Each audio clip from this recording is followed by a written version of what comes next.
So now we're ready to perform these symbolic operations. Again, I don't know if I've already said it or not. In the homework, unless you're told otherwise, assume that the tail is 0, 0. Okay, and the reason I say that is most books will do that.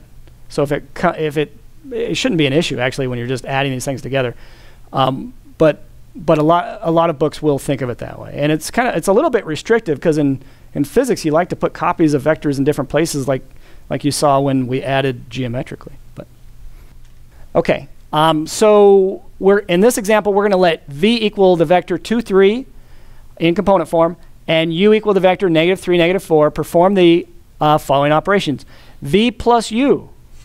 So what's v? V is 2, 3, and u is -3, -4.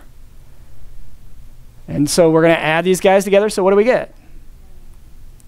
Yeah, and just for completeness in the notes, I'm gonna write for the first component 2 plus -3.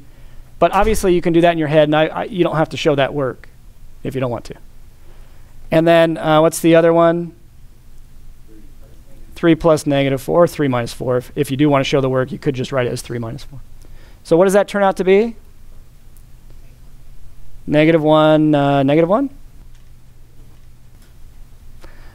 Okay. Yeah, I just made up the example. I didn't mean for them to both be the same. They won't always be the same. Okay, now v minus u. Okay, so let me take a copy of what I just wrote down. So in the last problem, this is what I wrote down, but so this first guy 2, 3 was v, and the second guy -3, -4 was u. But what am I going to change here? Just the plus to a minus. Now, you can define subtraction using addition, right? So what does this become if you want to write it using addition and in component form before you combine it? It'd be plus what?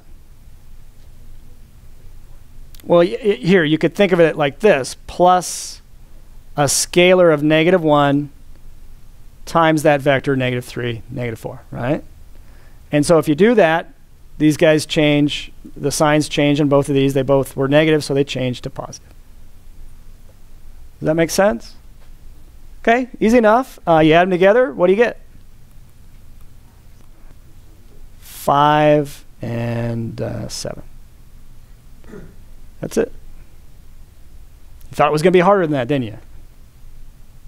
Okay, so I want to remind you, u was -3, -4. So 2u, in part C we're finding 2u, which would be 2 times -3, -4. Okay, so what's that? Yeah, so maybe for variety we should do something other than 2, right? What do you want to do? No, I don't want to do that. How about -5? So what would what's the scalar? This is scalar multiplication. What's the scalar? -5. So u was -3, -4, so we're going to multiply that times -5, and what would the result be? 15, 20. Okay. Questions on that? That's it. Well, here it gets a little bit interesting, at least. We're combining operations in this one. Okay, think back to order of operations. Do you think that's going to change much? So let me ask you this. Are we going to scalar multiply first or add first? Scalar multiply first. So let's write down what it is. I think u was -3, -4. So when you see 2u plus 3v, it means 2 times u, which was -3, -4, plus 3, a scalar of 3, times v, which was 2, 3. Do the scalar multiplication first. What is 2 times -3, -4? What vector is that? -6, -8, plus, what's this vector? 6, 9. Now you add component-wise. Add corresponding components. What do you get? 0, 1. Any questions?